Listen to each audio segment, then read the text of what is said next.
hit live.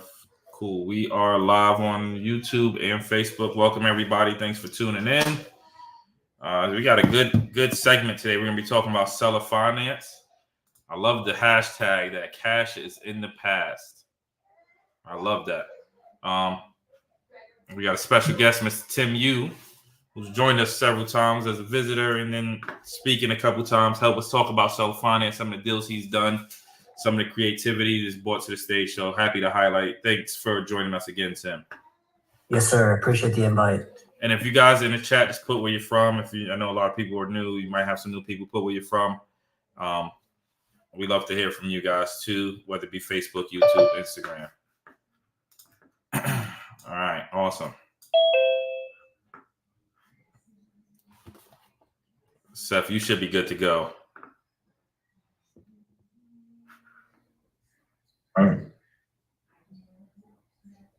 Sounds good. Here it is. Cash is in the past. Creative financing. For those folks in the room that don't know me, my name is Seth Timmerman, and I've been investing in real estate since about 2019 or so. I'm all about giving back. I actively do a lot of wholesaling in the Richmond market, and here in Morgantown, do a lot of fix and flips and buying homes. Actually, talked about a fix and flip with Mr. Ray here today, here in Morgantown. So I'm actively investing in single family and small, medium, multifamily projects. Also doing some meetups. We hooked up with Ray a couple months back, and we decided to put this on every Tuesday to try to bring value and knowledge to the real estate community. Ray, what you got? That was a great intro, Seth. I don't know if I got much more. Ray Glimp, over 100 doors, over $10 million in real estate deals, 40 under 40 candidate, and award recipient, actually, an NAACP champion of change. Again, Seth and I come here every Tuesday, help drop some knowledge with you guys, help educate you in the real estate space. If you're new, welcome. Whether you're Instagram, YouTube, Facebook, however you're watching, welcome. Our private chat and Zoom. If you guys want the link, please send a DM. I'd love to get you the link to the Zoom so you could be, actively involved. And if you like, guys, please just hit the share button, hit the like button. Love to see it. Send us a 100, some hearts, send us something. We'd love to see you guys all, and thanks for joining. We got a very special episode today. All right. Let's make sure that the lawyer's happy. Views and opinions expressed in this podcast are those of the host and the guests and do not necessarily reflect the official policy or position of any organization. The content provided is for informational purposes only and should not be taken as professional, legal, medical, or financial advice. Listeners are encouraged to conduct their own research and consult with appropriate professionals before making any decisions based on the information provided in this podcast. Any reliance you place on such information is strictly at your own risk. Awesome. I don't know if we ever give medical advice, though. Just got to have it in there. You never know. We might slip something in. One of my favorite segments, Gold Diggers. We love to hear from you guys, whether you put it in the chat or hop on. We want to hear what wins have you had this week? What accomplishments have you had, whether it be small, big, real estate related? I want to hear from you guys. So anybody want to share some small wins they might have had? Hey, this is Antoine. I have a win. Go ahead, Antoine. Hey, I think I shared with you all last week that I have been working on my Microsoft Azure Administrator certification, and I took the exam on Thursday. And I passed. Let's go. Home behind me. And I'm also in DC for the next 2 months to get this project underway to get these repairs done. Awesome. Good. I might be in DC, Antoine. We'll have to grab lunch. I like Absolutely. DC. I like DC. When you know that you're coming, let me know in advance and we'll definitely put that together. Good. Awesome. I'm excited for you. Anybody else? Any small wins? Big wins. That was a big win, Antoine. I'm happy for you. Yeah, I'll go. Go ahead. Made my first offer last week. Well, it didn't go as planned, but it's the first one, so it's the first of many. So you learn from it. Yeah. You move. Congratulations to the guys in the chat. How big, or to the guys or even listening, how big is it to make your first offer? Whether it goes through, most of your first time usually doesn't. Some people get lucky, but most of the first time offers usually don't go through. that means you offered the right amount, probably, right? Yeah. If you went through, you probably didn't cut it enough, I would think. So, first time, congratulations, Maria. I want to get you to 100 offers. That's the goal. I want you making 100 offers by the end of the year. Right. Yep. That's the real power. So whether they went through or not, congratulations. I know it's a huge hurdle, right? There's that apprehension that you're going to mess things up and you're going to say the wrong things. And honestly, that only comes with experience. I made an offer on a house today, right? And it was, afterwards I contacted Ray and I started talking about the deal and stuff like that. And I was right in line with where I should have been. But I've made more offers than I could probably count, but I even still am like, man, is that the right number? I like being able to bounce it off of somebody. I know that you were able to do that, Maria, bounce it off of Ray, and talk about it with people at the meetup last week. So be confident in your numbers and go out there and do it. And the more practice you get, the more you will end up closing. I'm happy for you. A no is the first yes. Don't worry about it. You'll be all right. Just keep punching in. Anybody else? Any small wins, big wins you guys want to share? I know you're looking at me, Ray. Go Holly or Triple H. Who want to go? Holly, go ahead.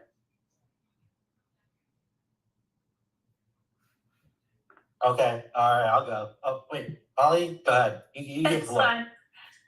I was just gonna say tomorrow's hopefully my last court date, so I can put all this behind me. I'm rooting. I was going to text you tomorrow, Holly. It's in my calendar to see how it's going. So I'm happy Everybody for you. send all the good vibes. Yes. I think you'll be fine. Every last good vibe. Congratulations. I'm happy to get this, for you to get this over with, for sure. Triple H, you want to go? Yeah. Purchase agreement signed. Inspection came back. It was not that bad, just minus the roof, but small thing. So hopefully wait back for the bank and then move forward. So I'm really stoked about that. Hey, Triple H is downplaying. Triple H has been looking for a long time. He's been looking for a long time, and he got one under contract finally. Right? Yep. So and I think it cash flows from day one. Is it that creative finance deal? Yes. Yes. Yes. Ish. Yeah, ish. We think we found a way that he might strike gold and be able to take down a couple other deals this year too. I like that. Yeah. So hopefully everything pans out. I'm hoping it all checks out. Yeah. Anybody else want to share any of your small wins? You can write it in the chat if you're not on our Zoom, you can definitely write in the chat. I'll read over it. I'll share with you guys. I had a 10-unit building that I'm working on developing, and I met with the contractor today, and he said, Ray, there's actually room for at least 2 more units. So my 10-unit will now be a 12-unit, right, which is a huge bonus, and we're going to look at whatever addition we can do to kind of force value on that. So super excited about that. Cool. You guys, are you partnering that with me? Joy, I'll partner with you on anything. You just send it to me. Me and Joy got to make some magic happen by the end of the year. Me and Joy going to hit a home run by the end of the year. Absolutely. All right. Let's go ahead. Let's go move on to our next segment. All right, we got some breaking news. This is going to be a video, so hang on. Let me make sure I'm sharing my sound. I'm looking at this stuff here. Yes. Busy data calendar today. Let's get pending homes with Diana Olick. Hey, Diana. Home sales in March rose 3.4% month to month, according to the National Association of Realtors. That's a beat. The street was looking for flat. Sales were barely up year over year, just 0.1% higher. This is the best reading of the year, but that's not saying much. Sales are still hovering around a 30-year low. Now, this index is based on signed contracts during the month, and in March, mortgage rates were uneven, starting above 7%, dipping below, then back up again and down. Home prices, however, straight line up, thanks to strong demand and still low supply. Regionally, sales rose everywhere except the Midwest, and they were strongest in the South. Interesting, though, that the West region, which is the most expensive generally, also saw large gains in sales, and that may be because some potential buyers were worried rates would go even higher given the latest news from the Fed, so they jumped in. Now, the realtors are predicting home sales this year will be 9% higher than last year. Part of that is on the expectations that rates will still come down some. I guess we'll see. But Sarah, as you just said, bond yields up again and mortgage rates loosely follow the yield on the 10-year treasury. Awesome. Seth, did we crop out the image of the states by chance? Did you add that? Play? Yeah. Did you? Oh, did I grab it? Yeah. All right. Well, we saw, I think it's real important that we saw some slides with the states that have that have seen a rise. I didn't know West Virginia was the South, but this is a rise in home sale prices, I think. Or actually just home sales where people are kind of moving to, right? So people are moving out of that North area. I think DC is on there, Antoine. I'm sorry if it is. But So it's funny that you bring up West Virginia as the South, right? DC is actually the South too. So when the South didn't get their slaves back, this was an exchange that they was going to seek the capital in the South. So DC is technically the South. Got you. Mason District, Mason-Dixon line. Mason-Dixon line. Yeah, we talked about that earlier too. But it's good to see, the home sales, how they're doing and where people are moving from and out of, right? And it's also some things she mentioned. One, people still buying, right? Still buying. Interest rates aren't changing anything. They're just buying stricter. Okay. She mentioned that people are jumping in. What does that mean? That there are people on the sidelines, right? Just like investors, just like everybody here, they're on the sidelines. They're waiting to jump in. And you better believe when interest rates go down, a lot more people will jump into this market. That will create a bidding war, right? And then she mentioned housing should be about 9% higher by the end of the year. I don't know if you guys caught that. 9% higher, right? So a $300,000 house with rate cuts might bring the house up to $330,000. Crazy, right? Yep. So this is why particularly me, I like to buy and hold, but this is some of the stuff that's happening right now. Like it's happening right before your eyes. So Seth, anything you want to add to that? Well, I think that they mentioned that, it's up and down and it's up just a little bit year over year from March of 2023 to March of 2024 number of sales, but the prices are in a straight line growth, right? And it's just continually going up. Yeah. And that, when they talk about all the different stuff that's in the market right now with rates and different things like that, seeing that the continuous appreciation is still there, just kind of, one, it shows real estate is obviously a great way to invest because you get appreciation almost everywhere. It's, consistent no matter what the market does. But also that now is the time, right? It's never better than it was right now. Yeah. I think it's a great time. And we've been saying this for months. So, but with high interest rates, it creates opportunity, right? And this is where subject to seller finance, creative finance all plays a big role. I was on a call earlier today, and that was the subject of it as well. Seller finance, creative finance. So fortunately, we've been able to bring Mr. Tim Yu on. He's dropped some knowledge on me, and I appreciate you taking my call and helping me and helping, the people here learn a little bit about seller finance, creative finance. So Tim, if you want to introduce yourself, let the people know about you, what you're doing actively. Hey, what's up, everybody? I know most of you guys, but I don't know about the guys out in the stratosphere on Facebook and YouTube and stuff like that. But my name is Tim, full-time active duty Army officer, and I got started in real estate back in November 2022. So I'm still relatively new to the game. So I've purchased over 9 buy and holds, mostly through creative finance, and I've probably done over 16, 17 deals now when you include flipping and wholesaling. So I've done it all. Mostly through direct to sellers. I'm mostly an off-market investor. And I want to talk about creative finance because it's what Ray and Seth were saying, right? Like interest rates are super high, so it's really hard to get deals on the market and with traditional financing. Is there anybody in the chat other than Seth and Ray that have done a creative finance deal? Like raise your hand on the emojis or like say it in the chat. And it's okay if there's no hands. Now, who wants to get a creative finance deal? Raise your hand. Yeah. All right. Okay, great. Should be everybody in this room because it's going to be, it's the future, right? So there's so many different ways to find an off-market creative finance deal or on the market, but I want to talk about one specific deal to kind of open your guys' mind that leads are literally everywhere. Okay. How many of you guys are on wholesale Facebook pages in your local market? It should be every single hand, right? So I found this deal from a wholesaler that was trying to sell a cash offer in my local Louisville wholesale Facebook marketplace or Facebook group. The deal was horrible, right? So super high on cash and it needed a lot of renovation. And what I did was, like any sub 2 student or any person that likes to help wholesalers restructure, as I shot her a message and I said, hey, I don't think this deal is going to sell.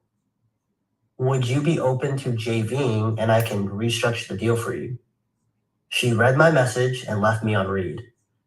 And she posted another post on Facebook saying that she needed to sell this deal in 2 days, or where her close of escrow was 2 days, which means if she couldn't find a buyer, she was going to lose this deal completely. So I messaged her again 2 days later and I said, hey, are you open to JVing again? Once again, she reads it, leaves me on read. I'm like, cool. So I gave her my chance. I gave her the respect that because she had under contract. And then I skip traced the seller. So I found the owner's phone number and I called them directly. And I said, hey, I know you're getting a lot of phone calls and I know you were working with an investor because I was talking to her on Facebook. What happened with that? If you don't mind talking to me about it. And he said that she ghosted him, which happens a lot in wholesale if the wholesaler can't find a buyer. And I basically told him straight up, I said, hey, I'm not a wholesaler. So if we do come up with a deal, you're not going to worry. You don't have to worry about me disappearing on you in 30 days. Right. So basically the bottom line of it, when you're talking to these sellers directly off the market, you just have to be a listener. Like, do not be a typical wholesaler that just offers cash offers. If they say no, just hang up, right? Like, don't do that. Because I literally talked to this guy for 35 minutes on the phone and he literally told me everything that I needed to hear. He says, I'm sick and tired of these phone calls. I'm sick and tired of people offering me $20,000, $30,000, $40,000 less than what my house is worth. Like, I live 3 hours away. I'm a sheriff and I don't have the time. What I said was, okay, great. I'm not going to give you that cash offer because that's the cash offer that I would give you if I was going to buy it that way. But what is the price you're looking for? And he gave me a number. Obviously, would not work cash. Probably wouldn't work. It probably wouldn't work with a bank. And I said, well, what if I gave you that $150,000 but paid you over time? But that simple wording, I think the biggest problem with creative finance investors or people who are starting out, they talk to sellers, they instantly drop, are you open to seller finance? Or are you open to subject to? First off, they don't even know what they're talking, like they don't even know what you're talking about, right? And then second of all, they don't know who you are. Like, these type of transactions are not traditional. So they're already skeptical of talking to you about it. So if you try to keep everything very simple, you have a better chance of converting that deal into an actual deal. So when I said, will you be able to take payments over time? I think anybody in the room can understand that I'm going to pay him $150,000 over time. And he said, I'm open to it if the paperwork's good. And I'm like, holy cow, we're in the races. So after we talked about things, I said, I'm going to, like, you're the bank, right? Because you're a seller financing that property. What do you want down? And how do you want to get paid? And the guy goes, well, just make me an offer. And I'm like, so and a lot of us get that, I guess, objection, make me an offer. But then you have to say, well, what's your favorite bank? What bank do you use? I use Chase Bank. Okay, great. Imagine that you're becoming Chase Bank and you're creating a mortgage and I'm borrowing money from you. Do you go to the bank and tell the bank how much you want? And he goes, no. So I'm not going to do that to you. So you tell me what you want, Mr. Bank. And he said, well, I'll take $10,000 down, which is 5% down. So he gave me his number. And then I said, okay, great. Well, what about your monthly payments? And he goes, well, honestly, I'm not going to give you that number. And I just laughed and I was kidding around. I said, well, what about $200 a month? He said, can you make it $250? I literally paused because I didn't know. I was like, what the heck? And I said, I think I can make that work. right? I think I can make that work. And then now that property gets rented out for $1,800 a month, right? So I pay the guy $250 a month because I talk to that guy like a human being. 0% interest seller finance deal because we never talked about it. Never show your cards at a poker table too early. I never brought up interest. He never brought up interest. We signed the contract. We just got the deal done.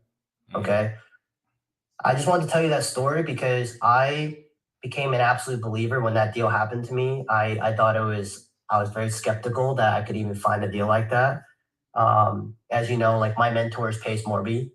And I got to talk about that deal on his podcast because it's crazy, right? 0% interest. But I want to talk about that deal came from a Facebook group.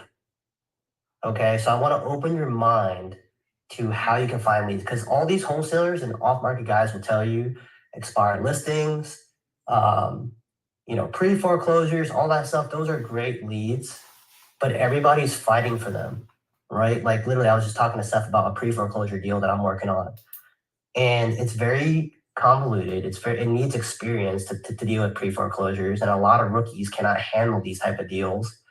And there is a lot of opportunity out there that people aren't thinking about. So I'm going to give you a couple more different options, and then I'm happy to answer any questions or whatever, any ideas that you guys have. But my favorite sources is, okay, so if you're looking for a seller finance deal, right? Where do I look? I go on Facebook Marketplace. I go on Zillow and I look for rental properties, like rentals that have been on the market for over 30 days. So units that are vacant and the property manager or the owner of the house is bleeding money every single month because those units are vacant. So what if I called them and said, hey, I know you're having issues getting it rented. Would you be open to selling the property? And if they say yes, I try to pitch them a creative finance deal where, okay, you're renting it out for $1,000 right now. It's vacant. You got to do property management, repairs, all that fun stuff. What if I bought it creative and I gave you $600 a month? Where you make no decisions, you have no problems, and you're getting a free check for $600 a month, and then I get to rent it out for $800, $900 a month. Tim, right? Tim, I gotta key it in because I know a lot of people like, why would somebody do that? Right? Why would I do that? But it happens. Yeah. Remember, these guys have these properties vacant. They are paying a mortgage out the butt. They're losing money every single month. So this is just a free motivation to talk to them. And then also, like, if you guys know my story, when I first started, I would get creative finance deals where the seller would say, I want $15,000 down. Great, I can do that. And then I would go lease option the house, where I would go find a tenant buyer to give me $15,000, $20,000 down, so I get paid to buy the house. And then I get the cash flow, and then I have a lease option agreement where they can buy the house 5 years later at a higher purchase price. So I'm forcing appreciation into that home naturally, right? So that's how I started in real estate. And you can also lease option buy houses from these landlords, right? Like, hey, Mr. Landlord, you don't want to sell the house to me? Well, what if I rent the house from you? But you allow me to rent it out, like, what is that, master lease option or whatever, or what's that terminology? Arbitrage it, right? Where I sign a lease option agreement where you don't want to sell it now, but you want to sell it 5 years from now, right? Because I hear that too, like, oh, I don't want to sell it now. I want to sell it 5 years later for tax purposes. Okay, great. Well, let me sign a lease option with you. Let's get a purchase agreement. Let's get a monthly payment to you that you feel comfortable with, and then I'm going to sandwich lease option to somebody else. Yep. So that deal is still free for me, and I'm cash flowing. And then I sell it for a higher purchase price than I agreed with the seller originally. You see what I'm saying, guys? Like, think outside the box to get these deals. Okay, so Facebook Marketplace, Zillow rentals, right? Those are good. And then obviously for sale by owners on those Facebook marketplaces, I kill those guys on the phone. Those guys will not out negotiate me on those Facebook marketplaces for sale by owners because they're not getting represented by an agent, right? And I'm not saying take advantage of them, but they just don't have the negotiation skills, right? Those are free chicken for me, right? So I love for sale by owners on Facebook or Craigslist, whatever you search on those weird pages. those are free leads for you that are you don't have to pay thousands of dollars for. And usually those owners have their damn cell phone number on there. So you don't even have to skip trace them. Right? So those are a couple ideas that I think are different from the typical wholesale courses that they teach you. And I've had a lot of success with those as well. So one thing that you find that's in common with all that stuff, and it kind of goes back to what Ray's question was, like, why would somebody do that? When you're doing off-market marketing of any type, right? You're reaching out directly and marketing to a seller. There has to be a motivation there for an investor to be the buyer. That motivation is either on the house or it's on the individual. It may be a financial situation or it may be a distressed property, whatever it is. But each one of the things that Tim is pointing out, a landlord that can't get something rented. If a landlord puts something on Zillow and it's gone in 2 days, that's not a problem for them. They're not motivated. But if a landlord is paying a mortgage and paying for marketing with their property management company and paying for this and paying for the utilities and all these different things, and it's been 30, 45, 60 days and it's sitting there vacant, they're like, oh my God, what am I going to do? There's a motivation. You can come in and give them a solution. Mm-hmm. The name of the game is pain, right? So I think the two biggest things is seller finance, subject to, are two of the most common creative financing options to purchase homes. And they are two extremely different types of people that will do these type of deals, okay? So subject to is a lot riskier to the seller. So they have to be in some sort of duress. Okay, real quick, let's just so the people listening know the difference. Yeah. Subject to, you have an active mortgage at that point, and seller finance, you own a property clear and free. Just so. Yeah, usually that's the case, right? Where a subject to is if I'm the seller, I already have a mortgage on my name. So Tim Yu has a mortgage, and someone is buying my property by taking over my existing mortgage. Okay, so that's subject to comes from. It's actually subject to the existing mortgage. Correct, right? And a lot of people will tell you that it's illegal. So you go, great. I will show you, like, have you bought a house recently in the last 20 years? And they go, yes. Well, go to your closing statement and look at statement 503B. It literally has a line that says, purchase a home subject to and the amount that the mortgage is. If you're telling me that's illegal, why is it on all the national closing statements? Usually they're like, oh, great. Like, okay, that makes sense, right? So that's how I like kind of like shift the objection away. The second way is obviously different too. Yeah. People talk about assuming the mortgage and assumable loans and things like that. It's completely different than subject to. Yeah. And nowadays, almost all loans aren't, if I'm not mistaken, right? Like. Yeah. Oh, right. Also that. Good point, right? Assumption. So you can literally go on Zillow and keyword search assumable loan. And guess what? I'm going to call every single one of those agents and talk to them and have a good conversation and be like, hey, I freaking hate loan assumptions, and you can use a third-party story. I just went through a loan assumption and it took 4 months for the bank to tell me no. The seller was mad. I was mad. Everybody was mad. We wasted 4 months, tons of money. The seller is paying a mortgage for 4 months because we are under contract. I hate loan assumptions. But your seller, if you think about it, that seller is already thinking about allowing someone to take over that mortgage by assuming it. And you can ask the agent, you know, if I can close in 2 weeks, would your seller be open to converting this thing to a subject to transaction? And then the agent's kind of going to say, what the heck is that? Or maybe, or F no. But then at least you have a segue into that conversation because that seller is already getting ready to assume that loan, right? Or get rid of it that way. But you got to tell them, like, this thing takes 4 or 5 months. Do you want to pay that mortgage for 5 more months? I can buy this right now. And guys, before we get too far, because I know we throwing out some terms that people listening might not know. I don't want to go over anybody's head. Anybody in the Zoom, I know you guys might have some questions. Or Seth, do you want to go to our next info, or want to open up for some questions? Yeah, for sure. Yeah, no, this is just the other two deals that you and I were going to talk about at some point, but just change the screen up a little bit. Okay. We're talking about a deal right now. Yeah, I know. Yeah. Anybody in the group chat on the Zoom have any questions? If you have any questions, Facebook or YouTube too, put it in the chat. But anybody on a Zoom have any questions about subject to seller finance? This is Antoine. I have a few questions. Sure.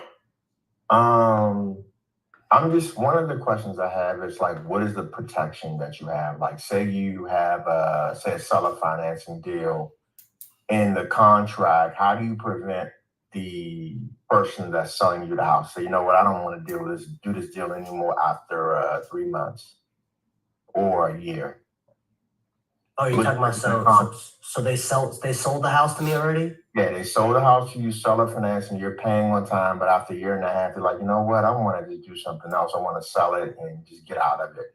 Yeah, unfortunately, they already sold it, right? Well, that's the first thing. They already sold it. I have the deed to the property. And then number two is my paperwork. You know, you guys can do whatever you want with your attorneys and stuff, but I have an addendum that kind of protects me. Like I have certain verbiage in there that's like, you know, if you happen to like change your mind, like that's too bad. If you sue me, like you're liable for X amount of money as well, like when I sue you back. So I'm just so in this situation, once you close the seller financing deal, the title is transitioned to your name. Most of the transactions, yes. If it's a traditional seller finance, like we close an attorney title company, and that deed is transferred to my name. If you're doing and in some instances, the title is not transferred in your name. So I do not want to confuse everybody, but there is another transaction. Actually, Ray and I were talking about this last weekend. Yeah. Every state names it differently. Okay, so in my state in Kentucky, it's called a contract for deed, right? So we don't have to confuse people. What I want to know is, in that instance, in 12 months, if the seller doesn't want to do the deal anymore, how do you get some type of something back? Like how do you have to go through just a lawsuit at that point? You want to buy? You want to buy where you're taking title, and you can sell where you're not giving title. That gives you the control. You want to control the transaction more than anything else. So if you want to sell a contract for deed, that's great because that gives you protections. You don't necessarily want to buy because you open yourself up for something like that. But you want to be able to buy it from the financing. You can take that deed so that you have control of that deed. And you kind of brought this up to me before, Tim, and it's kind of like the groceries. If you want to give the grocery store analogy. For subject to? Yeah. Or seller finance, I guess, either one.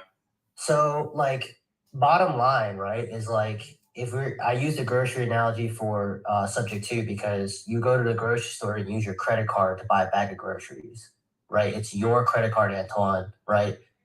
But you give that bag of groceries to Red. Who owns the bag of groceries? Red. Yeah. Right? But the credit card debt is still in your name. Okay. So basically, what is the proof that who owns the property or the groceries? It's the receipt of the groceries. So the deed of the property is just like the receipt. So when you give the bag of groceries to Ray and you give the receipt to him, you're giving the property away. And I'm very clear. I'm very clear. So a seller financing deal, when there's a transfer of title, then I'm very clear that's your property. But I'm just saying in the instance where there isn't a transfer of title, and then if the deal goes south, what type of recourse you have at that point in time? A lot of it is the paperwork that you have. I mean, at the end of the day, it was recorded at a title company. It's recorded, with attorneys. There's legality paperwork that you have that says like, yo, you can't change your mind, brother. Okay. And if you want to change your mind, like I'll see you at court because you signed. So in the event that they change their mind, when they say try to sell somewhere else, when they go through that title search, will you kind of be like a lien holder on there somewhere? They're gonna see it, yeah. So like when you record it with like a title company or a city, like there's a document that shows that there is it's kind of like a lien. Actually, that's a really good analogy for it, right? So when I bought a house from somebody a couple months ago, they had an original contract for deed. So then the proceeds of the deal had to pay off the original agreement, right? So the seller made 60 grand profit. They still owed 30 grand to the original seller. So the original seller got paid off and then they kept the rest, right? So there is some still protection for you when you do these type of deals. Yeah. So you get a deed of, when you do seller financing, you get a deed of trust that's recorded, and that basically is the mortgage note. So for the seller. Okay. So that's what they get in return for transferring that deed over to your name. I got one more. Go ahead. The deed transfers on a subject to as well, just so that we're on the same page talking about sub 2 as well. Yep. The deed does actually change ownership. It's only the lien, the open mortgage, that does not change ownership. Okay. Just one more question. I'm gonna let some other folks ask. In terms of a subject to deal, when you look at a property and you think that it's a good property for a subject to, do you have to kind of like look at the valuation and say, well, to get a subject to deal done, you're going to have to pretty much pay that person more than their mortgage a month? Depends on the seller. Yeah. Depends on the seller, right? But remember what I said, subject to, there's usually a motivation behind it. Okay. Right? So like, let's say like they're behind on their mortgage and they're like gonna lose their house anyway to the bank. Okay. And they owe $20,000. And I go, hey bro, what if I caught your mortgage up, paid your $20,000, I'm gonna stop the foreclosure. Instead of you losing the house and I gave you like and you lose everything, what if I gave you like $3,000 on top and I just take over your mortgage and I buy the house that way? Yeah. I'll tell you, once you talk to the seller and you like slowly like explain everything, they're gonna be like, yeah, wow, that's a way better deal. I get to keep my credit score. I get $3,000 on top, and I don't have to deal with this house no more. I literally get a free $20,000 gift card to pay off my debts. Yeah, I'll take that. But when you find out the motivation from the seller, it's at that point or sometime thereafter, you need to know if you're going to be able to cash flow this property to a point where you're going to be able to service that mortgage every month. Yeah, so I mean, it's basically like a normal like underwriting process, right? Like we have tons of software that tells us what the interest rate of that mortgage is. Okay. So if you can analyze, and plus when you're talking subject to, you are dealing with the bank anyway, so you know what that mortgage PITI is in the first place. And if you take a look at that PITI and you're like, yo, this is not going to cash flow, then you got to tell them like, hey bro, like this is not going to work. Okay. Right. But like you deal with the bank so much when you do a subject to transaction that you'll see all like the payments and stuff like that. Right. And then you do the typical analysis like, okay, if I need $20,000 to catch up the arrears, what's my cash on cash return based off this PITI and how much I can rent it out for? And if that cash on cash return isn't good enough for you, then it's not a deal for you. Understand. Right? Does that make sense? Absolutely. Not every deal, just because it's got a mortgage and you got a motivated seller, is going to be a subject to. Yeah, sure. We got to say that, and I got to put that out there. Not every subject to or lease option or seller finance deal is a deal.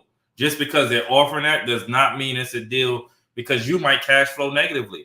And I get people all the time that bring me these, they hit me in my DMs and say, hey, Ray, I got a deal for you.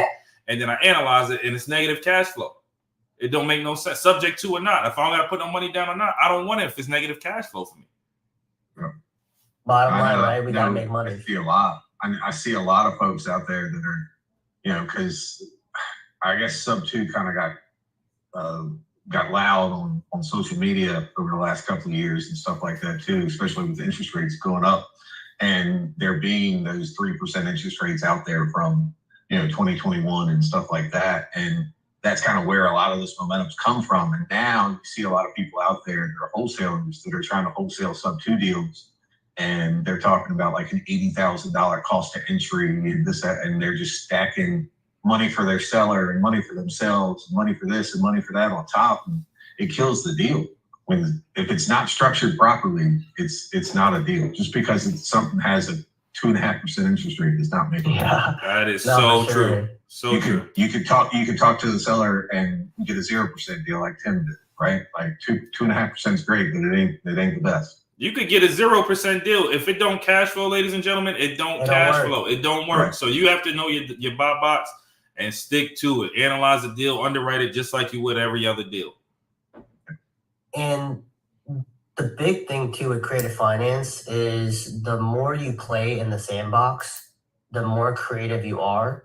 Like for instance, this seller wanted interest and he wanted like a 10-year note, right? Like I was talking to a seller, and I have like a way to structure something where I can give him interest, but also lower my monthly payment to make it cash flow, right? So you can change the amortization schedule of the deal. You can do all these different things that it'll blow your mind on the stuff that I've structured, right? So this guy's like, hey, I need 5% interest on this deal for 10 years and I'll do this deal. I said, great. I need to pay you $600 a month. So what if I amortize this loan for 45 years, right? On a 45-year schedule, but I'm going to pay you all in back a balloon note in 10 years. Would that work for you? Yes. The key to creative finance, guys, is structuring the deal. It's making terms. It's all built on terms. So if you structure your deal in the right way, creatively, I mean, you could run 100. I mean, this deal I got in front on the screen, that's 0% finance, right? Yeah. I got into deals with no money. And it's all about how you structure it in a way. And you're helping people at the end of the day. You know, if you're saving somebody from foreclosure, I know you said pain is the name, but we're actually helping people from doing this, you know, whether it be foreclosure or maybe it's just an old landlord, you know, and they don't care about the property and they've kind of sucked all the equity out the property. And now the whole neighborhood is dilapidated because they don't care about their property, right? So you're helping people through this process as well. So to get these deals, just think of the term like, how can I help? Right. Hey, I got one more question. I know I said I wasn't going to. I got one more question. Go ahead, Antoine. So the last question is about exiting, right? So if somebody approaches me with like a subject to a self-financing deal, right? And say the deal that you just had where you were willing to pay $250, like if the total value, right, is like $200,000, right? That's going to take a long time. So do you say, okay, you're going to do like, is it typically that there'll be incentivized of doing a deal where you say, okay, in say 5 or 10 years, I'm going to refinance and just give you the rest of the money to exit so they can exit fully? So everyone has personal preference with personal risk and how they like to structure deals. So for me, I don't give a crap about the purchase price if I can get the terms I want. So like Pace even told us one time he bought a house for $1 million over purchase price, but he had an insane deal where he had a 40-year loan with the seller. You telling me that in 40 years, you're not going to make $1 million of appreciation? Right? So like, it really depends. So like I had a seller, like the house I bought, 0% interest, it was not worth $150. I had to renovate the crap out of it. It was probably worth maybe $120. So I paid him $30,000 over. Now my house is worth over $300,000. So it's a massive equity play. I'm cash flowing over $1,000 a month for $10,000 down. I literally made my down payment back in 10 months. That's insane. The returns are insane. So I think people need to get their mind out of the purchase price if you get the structure of the deal right? How much are you going to cash flow? How much is the entry fee? So for me, so I understand that, but I'm asking from the perspective of how do we get the deal closed? If somebody comes to me with this type of setup, I'm not trying to carry this for 20 or 30 years out. So is it typically when you run these situations past people, they typically don't think about in terms like they never. Or you mean like as a seller, like as a seller thinking if they're gonna hold it 30 years? Is that how you're reflecting? Like yes. So the seller, you balloons. Yeah, you can do two options. You could do a balloon, which most sellers do. I see for seller finance, they'll do like a 5-year, 10-year balloon where in 5 years that balloon pops, you got to pay the whole thing off, right? Okay.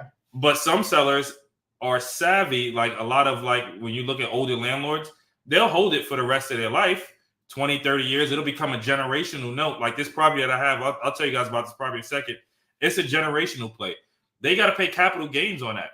So what they do is they break those payments down over 30 years, right? And for them, it's a win. They'll break it over 40 years. So they don't. It's not necessarily about okay, well, I'm only going to make $250 for some of them. It's just like I'm making money. I'm making more than I would have owning this property. Right. And the deal on the right that I bought, that was it was 24 months. Seth, go ahead. Tell them about the deal. Let's talk about those deals real quick. Yeah. The one on the right is the one that I did. It was a portfolio of 5. It was 4 houses and a lot. And it was an old set of landlords that were both in their early 80s. properties have been vacant for about 4 or 5 years, to my knowledge. And he actually inherited a couple of the properties from his mother. And he had been doing repairs to them and then not doing repairs to them. It was just a problem. And they did not want to be the bank. I don't want to be the bank. I can't be the bank. I don't want to be the bank. I'm too old to be the bank. I'm going to die if I'm the bank. This, that, the other. Everybody asked me if I can be the bank, and I'm not going to do it. I'm not going to do it. And basically, the way that I present all of my offers 100% of the time is I do what's called a buffet.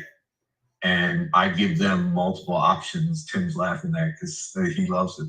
I give them a cash price. And my cash price is always lower than what I'm allowed to offer to start. And then I'll do some type of under financing deal. Sometimes I'll even give them 2 options on the under financing. And it worked perfectly for this one because they said, well, I don't want to be the bank. And I was like, well, I mean, there's a cash price there. We're happy to pay cash, but I want that number.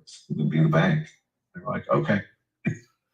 It was an owner finance deal. They didn't want to be in it for too long, so I worked it out where it was going to be 2 years, a balloon. And I told them, I said, if I'm going to do it something like that, I'm only going to make payments that are interest only, right? Because they were super hell bent on getting some type of interest if they were going to be the bank. So I paid them 6% interest only payments on the amount, and it was $170,000 for all 5 properties combined. And then I was able to, I knew that I wanted to keep this duplex. And then I had 3 houses in the lot that I had to sell off. So I was planning on parting ways with most of them anyway. And then I would just refinance out of this and pull all my equity out. And so that's how I structured it ended up being something like $600, if that, dollars per month on the interest only payments. And it was a balloon for 2 years. They were paid off I think they were paid off in 7 months. I didn't even have any payments due for 90 days. I had 0 money down. I told them, I said, I wasn't putting any money down. That's a killer deal, right? You see the structure. Yeah, and you knew that at best, right? At the 2-year mark, you would have enough appreciation in this property where you would be able to pay them off and walk away with cash. Got it. Yeah. We actually wrote all 5 of the properties or all 5 of the parcels on separate notes. So I actually had 5 notes with that person that totaled up to 170, so I could sell them off individually. So I sold one of these to Ray. I did a couple other things. I sold another one for cash. And then we knew we were going to keep this one. And so I put the most of the money in here, and once the renovations were done, I could pull all my cash out of the deal through a refinance, which is tax-free money. So the money that I made selling property to Ray or selling to the neighbor for this and that, the other, those were small gains that I didn't have really a taxable event on, or it was a small taxable event. And then my big check that came from this deal is on the refinance, which is not a taxable event. Yeah, Seth done made some money off of me. Look at that. Yeah, man, that I really appreciate all of y'all. Well, we happy. This what we just went through, right now, wow. We happy to have you on. Deep. We happy to have you. Everybody here. We happy to have you guys here. I owe y'all money. We happy to have everybody here, guys. If you guys are here, I got one of my guys from Cash App in the chat. I'm just joking. You deserve lunch or dinner. We got all the guys here, and I'm happy to have everybody here. Hit the like button. Make sure you share this with friends. We dropping jewels here, dropping knowledge. We're happy to be here. Let's talk about my deal real quick that I did. And this is the subject today, guys, is creative financing. So it's not just it's not just seller finance, it's creative. How do I need to do, or what do I need to do to get this deal done, right? In a way that benefits me, right? It might benefit the seller, it might benefit everybody. This is a deal I did on the left-hand side. It's a $2 million building, right? I was like, man, I'm not putting $400,000 down for this building. There's no way in hell this guy's going to get me on a hook for $400,000. So the guy sold 3 buildings. The first one he sold, I bought the cheapest one. It was about I think it was like $600,000, $700,000. We did seller finance. He loved it. The second one, did it again. And this was the final building. This was like his crown jewel building. He might be listening today. He's sometimes he hops on Facebook and tune in. He might be listening. But this deal was $2 million. And I told him, I'm not putting $400,000 down. Well, he said, Ray, we got such a good reputation together. I'll hold the note. You go to the bank. You get the financing for the rest, and I'll be the bank on the second place. So I'll take second lien. So that $400,000, you pay me in a separate note. You pay me $1,000 a month on $400,000 at 0% interest. Right? Insane. Crazy. I mean, that's crazy, right? This property. Months. Go ahead. 400 months. Yeah. This property, what's 400 months? How many years is that? Somebody put that in the chat. I don't even know how many years that is. 34 almost. 34 years at $1,000. I mean, it's free money at that point. Really, we look at today's interest rate in today's environment. That's free money. This property sat vacant. He couldn't find a good tenant, so I was solving his problem. He was a tired landlord. He just didn't want to deal with it. This property now cash flows $10,000 net every month. Right? That's zero money out of pocket. I solved his problem, and we did it creatively. Right? This is in a B plus neighborhood right now. This is right. If you guys know, this is right on Front Street. Right. So what he's saying here is he bought this conventionally through a bank, right? Yep. And went and got financing, but needed 20% down. And instead of coming out of pocket with 20% plus closing costs and this, that, the other, he had the seller carry what's called a lien in second position, or a second note, or seller second. Mm-hmm. And so his down payment and everything else is funded by the seller. Yep. And so this deal is a cash flow deal, right? From everything he sold me, that guy sold me his cash flow, and everything we did with seller finance. I think we did probably like $6 million last year or 2 years ago with seller finance, right? Creative finance, not seller finance. Let me take that back. Creative finance, right? So those deals you guys are looking at, they're options for you to enter in. It doesn't have to be, man, I got to get in with no money. Maybe getting in with no money might not be the thing. Maybe you can get in with a little bit of money, right? Yeah. Or maybe we can put in some money, or maybe the owner puts in some money. But there are ways to do these deals in a way that you can get in and leverage, right? Leverage and make more money off of it. Yep. And some too, like if they've got a bunch of equity in their property, you don't have to come out of pocket cash. Like if they only have $100,000 balance on the property, but you're buying it for $170, and you want to take that $100,000 over sub two, they can finance the 70 as well, right? And so they just take a seller second on top of the mortgage that's already there and start cash flowing instead of having a mortgage payment. Yeah, Casey, go ahead. Tell us that story real quick if you got a second. Yeah. I want to hear that, Casey. Yeah, this is the one I mentioned the last time I got on. It actually kind of progressed. It was 0% interest at a purchase price of $195. They wanted $185. There were two buildings side by side. They wanted $185 for each building. I offered $195 at 0% interest, with a $800 a month payment for each building. They agreed to that. However, after they came back from talking to their CPA, and this is something I wanted to ask you guys about, their CPA mentioned that we needed interest because they were running the risk of the imputed interest. Yeah, I dealt with that, bro. Yeah, so then we got creative. I told them I wasn't budging on my monthly payment. I wasn't budging. I would pay the interest, but my monthly payment was a big thing because I needed it to cash flow. So they actually dropped the price of the purchase price down to $164 on each building, with 4% interest. So they're still getting about $195 by the time the term's done. It's in an area where it's more of a rural area, so I kind of worry about the value, and they're severely under rented. So to make sure I can refinance out of it at 60 months, I added that option to extend for 24 more months, so that I have the option I have the ability to add more equity. Yeah, to refinance. that's a super smart idea to add that contingency plan on the end for the extension. I dealt with imputed interest issues too with the CPA, and I brought my CPA onto the call, and he was like, "Yeah, I get it, bro. Like, I guess you need to like add interest, but like, the IRS at the end of the day, the IRS is not gonna always. Is this recorded? Hey. Okay, so basically, what I did without incriminating anybody or throwing the IRS under the bus, is I added 2.5% interest. I think that was the minimum. Is like You you have to have know at least, somebody that did this. dude, it was me, bro. I bought this house. Okay. IRS, I bought this house. Right. So what I did was, hey dude, like I get it. We're gonna give you interest of some sort, but we're gonna tack it onto the purchase price.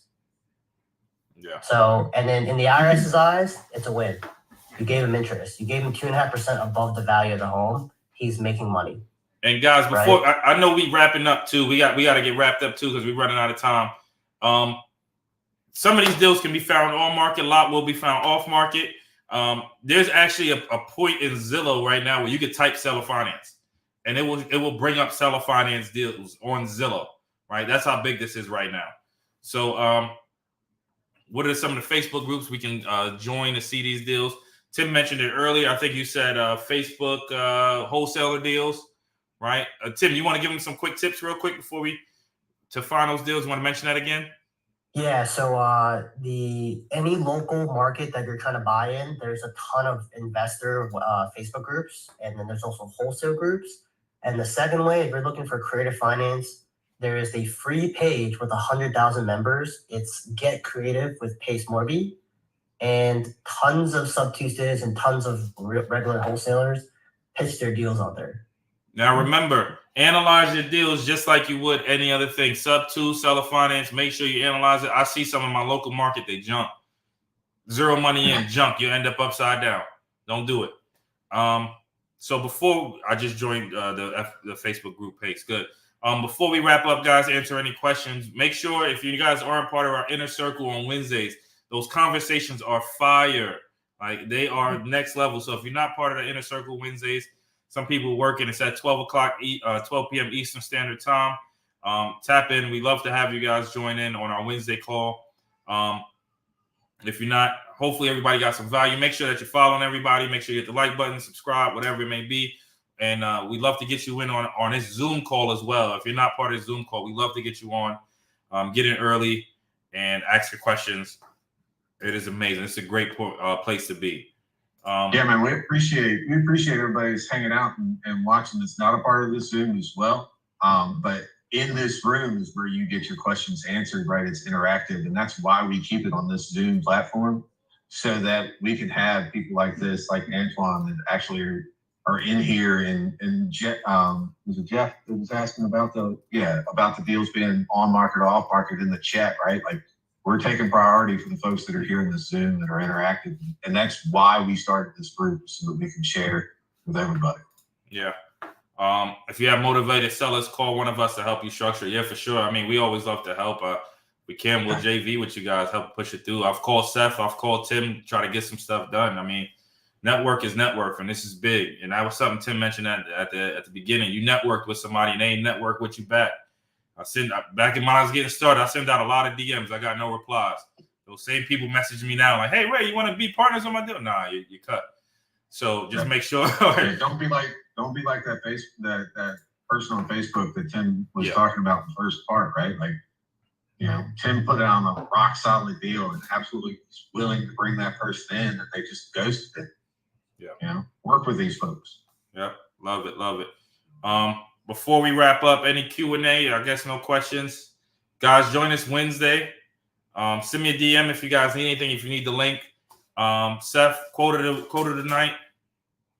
Yep. Successful investing is all about managing risk, not avoiding it. Love it. That's all about this creative financing and stuff like that. Like, how can I manage my risk, right? How can we share risk together to pay you more money? Yeah. I use that a lot. Guys, let's leave this chat making more money. All right. Let's leave it making some more money. Next week, determining the right exit, thinking about exit strategies, how to get the exit from the beginning. Seth, let's flip something. Me and Seth might work on a flip this week. Maria might have a flip for me too. We're gonna make some money this year, guys. Determining the right exit is gonna be our next call. Tim, thank you again. We appreciate you being here. Guys, if you don't follow Tim, follow him on Instagram at it's Tim U. Great resource, great wealth of knowledge. Make sure you guys tap in Facebook, Instagram, YouTube. Make sure you guys follow him, all right? Ladies and gentlemen, it's been a pleasure. I will see you here. Love you guys. Appreciate you. Thanks, guys. Thank you.